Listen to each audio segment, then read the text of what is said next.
أعوذ بالله من الشيطان الرجيم بسم الله الرحمن الرحيم يا أيها الذين آمنوا كتب عليكم الصيام كما كتب على الذين من قبلكم لعلكم تتقون۔ اس کا معنی یہ ہے کہ اے ایمان والو، تم پر روزے فرض کیے گئے ہیں جیسے تم سے پچھلے لوگوں پر فرض کیا گیا تھا، تاکہ تم پرہیزگار بن جاؤ۔ السلام علیکم ورحمۃ اللہ وبرکاتہ۔ یہ جو آیا میں نے ابھی پڑھی ہوں، یہ سورۃ البقرہ چیپٹر نمبر 2 اور آیا نمبر 183 ہے۔ تو اس کے پہلے کہ میں آگے بڑھوں، میں آپ لوگوں سے ایک سوال پوچھنا چاہوں گی۔ ہم میں سے کتنوں کو یہ پتہ تھا کہ پچھلے رمضان یہ پتہ تھا کہ ہمیں یہ والا رمضان ملے گا؟ کسی کو بھی یہ نہیں پتہ۔ کیوں؟ کیونکہ ہماری کتنی زندگی اور باقی ہے یہ کسی بھی نہیں پتہ ہوتا ہے۔ اس کے باوجود ہم کیا کرتے ہیں؟ نافرمانی میں ہماری زندگی گزار دیتے ہیں۔ اس رمضان بھی جیسے کہ 10 دن آلریڈی جا چکے ہیں، ہمارے پاس ابھی جو 20 دن ہے اس کو اگر ہم اچھے سے یوٹیلائز کریں تو ہم کیا کر سکتے ہیں؟ ہماری اس منتھ میں ہی نہیں، صرف یہی مہینے میں اچھائی نہیں ہوگی، آگے کے بھی جو مہینے ہیں اس میں بھی ہم یہ جو کام ہے اس کو ہم فالو کر سکتے ہیں، تاکہ ہم کو گڈ ڈیڈز جو اچھے عمل ہے وہ ملتے رہے۔ تو بیسکلی یہ جو ویڈیو ہے اس میں میں 10 ایسے سننا رکھوں گی جو بہت ہم میں سے بہت سے لوگ جو ہے بھول گئے، نہیں کرتے، لیکن ان کے امپورٹنس جو بہت زیادہ بہت ہی معمولی ہے اور بہت ہی آسانی سے کر سکتے، لیکن ہم نہیں کرتے۔ تو ان میں سے جو سب سے فرسٹ ہے وہ ہے کہ ہم پیرنٹس، والدین کے ساتھ اچھا برتاؤ کرنا۔ ہم بہت سے لوگ ایسے ہوں گے کہ اچھے سے رہتے ہیں، تو ہمیں اس مہینے میں کیا کرنا ہے؟ اور زیادہ اچھے سے کرنا ہے، تاکہ آگے کے مہینوں میں ہم اسے فالو کر سکیں۔ اسے رکانا نہیں ہے، فالو کرنا ہے۔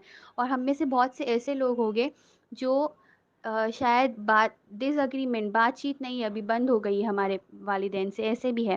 تو یہ مہینے کو آپ کیا کریں؟ یوز کریں تاکہ آپ وہ گیپ فل کر سکیں۔ کیونکہ نبی صلی اللہ علیہ وسلم نے بخاری کی جیسے کہ حدیث ہم کو پتہ ہے کہ ایک آدمی جو نبی صلی اللہ علیہ وسلم کے پاس آیا تھا اور اس نے کیا پوچھا تھا کہ کون حقدار ہے کہ میرے پیار کا سب سے زیادہ؟ تو نبی صلی اللہ علیہ وسلم نے کیا کہا تھا کہ تمہاری ماں، اور یہ ان کا جواب تھا 3 مرتبہ۔ اس کے بعد چوتھی مرتبہ نبی صلی اللہ علیہ وسلم نے کہا کہ تمہارے والد، یعنی تمہارے والد۔ پھر اس کے بعد میں آپ کو یہ بتانا چاہوں گی کہ یہ جو مہینہ ہے اس میں ہم کو ہمارے پیرنٹس کے ساتھ ہمارا ریلیشن نہ صرف اچھا ہی نہیں کرنا ہے، اس کو بہت ہی خوبصورت کرنا ہے۔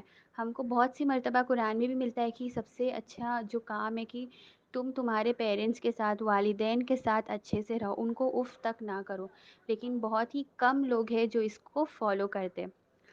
سیکنڈ پوائنٹ جو میں یہاں پر ڈالی ہوں وہ ہے کہ قرآن کی تلاوت کرنا، قرآن کو یاد کرنا۔ جیسے کہ ہم جانتے رمضان جو ہے یہ قرآن کا ہی مہینہ ہے، اسی منتھ میں، اسی مہینے میں قرآن جو ہے کہ نازل ہوا تھا۔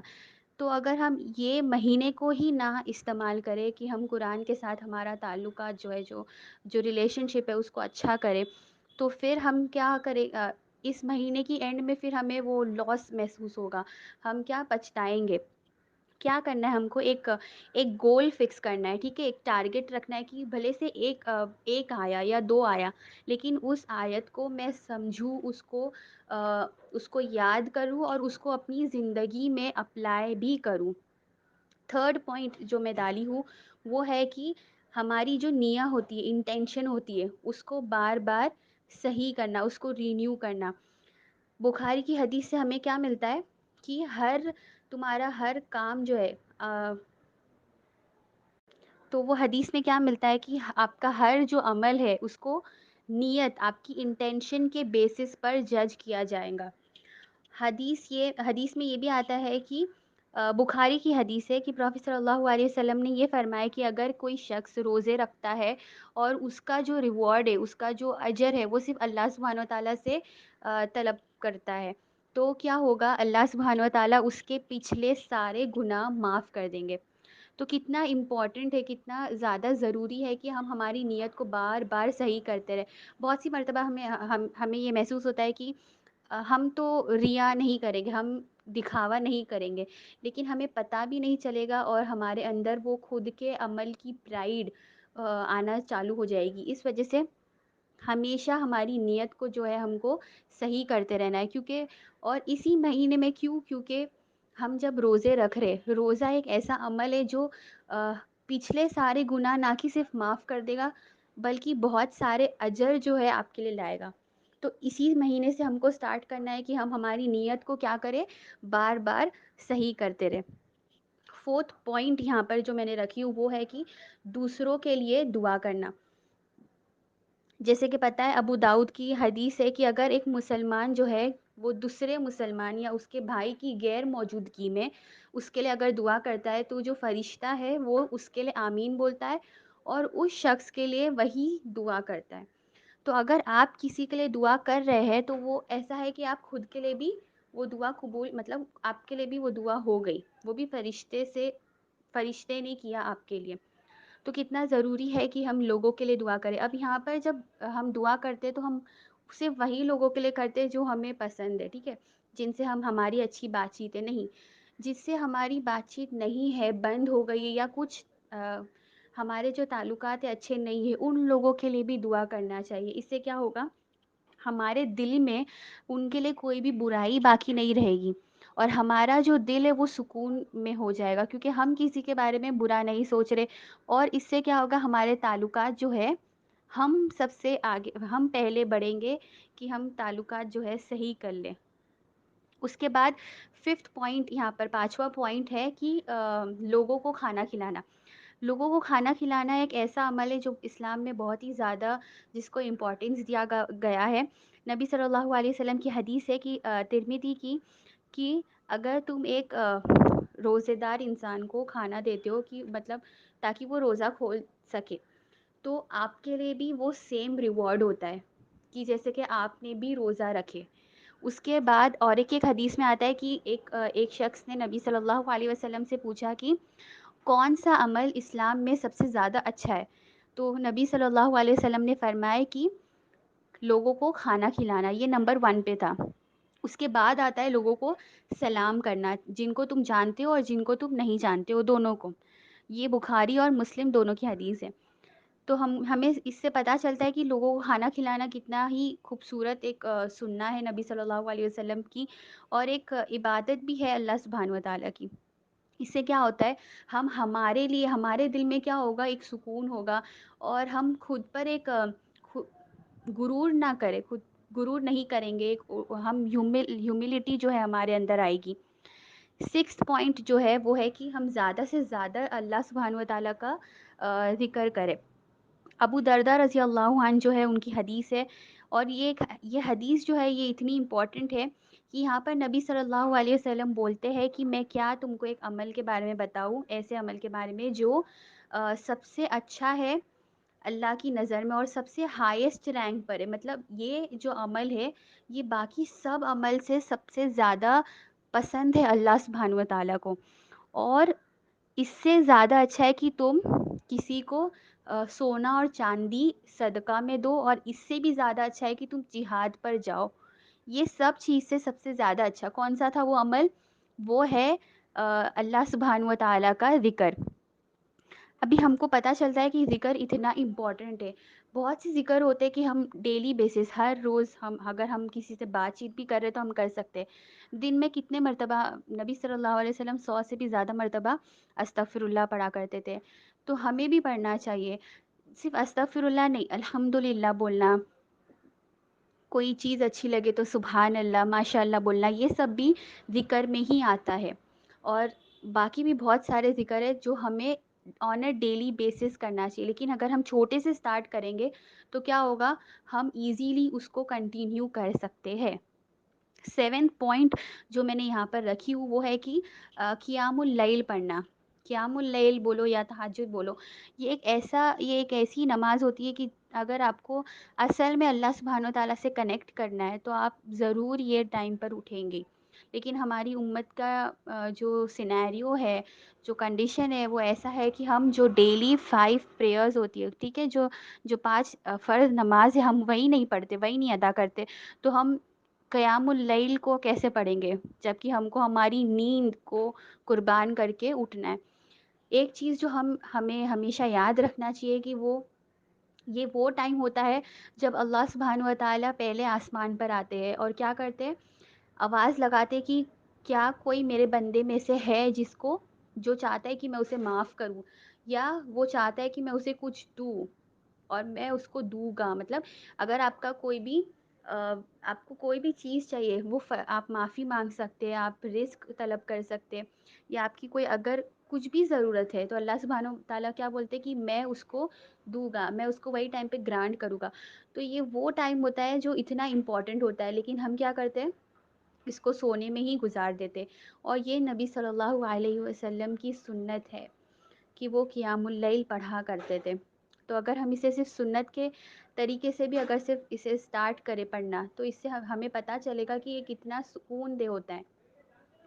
8واں پوائنٹ جو میں یہاں پر رکھوں گی وہ ہے کہ ہمارے غصے کو قابو کرنا، مینیج کرنا. رمضان ایک ایسا مہینہ ہوتا ہے کہ جہاں پر ہم بہت چیزوں سے بچنا دیکھتے ہیں، رائٹ. اگر ہم کوئی بری چیز سے بچتے ہیں، کھانا پینا نارملی الاؤڈ ہوتا ہے، لیکن رمضان میں ہم کیا کرتے، جب روزے رکھ رہے ہیں تو ہم اس سے بھی پرہیز کرتے، نہیں کھاتے نہیں پیتے.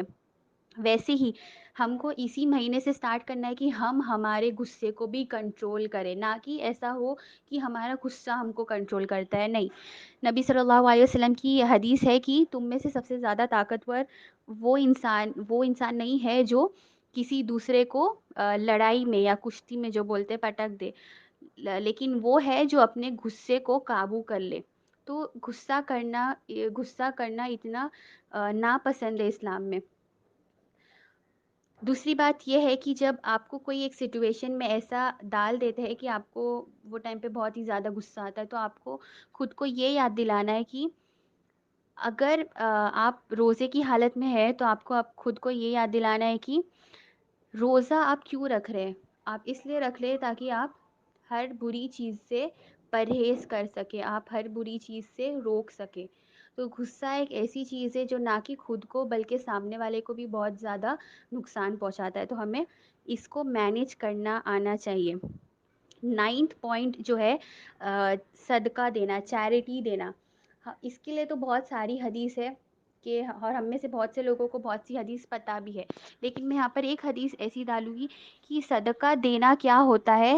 صدقہ دینا اللہ سبحانہ و تعالیٰ کے غضب کو روک دیتا ہے. بیسیکلی آپ کے اوپر اللہ کا غضب آنے سے روک دیتا ہے صدقہ دینا. اور ایک حدیث میں آتا ہے کہ نبی صلی اللہ علیہ وسلم نے یہ کہا کہ اپنا صدقہ دیا کرو، یعنی اللہ کی راہ میں صدقہ دیا کرو اس کے پہلے کہ یہ ٹائم آئے کہ جب آپ صدقہ دینے یا چیریٹی دینے نکلو اور آپ سے کوئی صدقہ لے نہیں. اور یہ ٹائم آنے سے پہلے ہم کو خود کو سنبھال لینا ہے، سمجھ کر ہم کو اپنے اندر سب سے فرسٹ جس میں چینج آنا چاہیے وہ آپ خود ہو. آپ کو سب سے پہلے صدقہ دینا ہے، پھر اس کے بعد آپ دوسروں کو بولو کہ وہ بھی صدقہ دے. صدقہ دینا بہت ہی زیادہ امپورٹنٹ ہے. اب ضروری نہیں ہے کہ آپ صرف پیسہ ہی دے تو وہ صدقہ ہے، نہیں.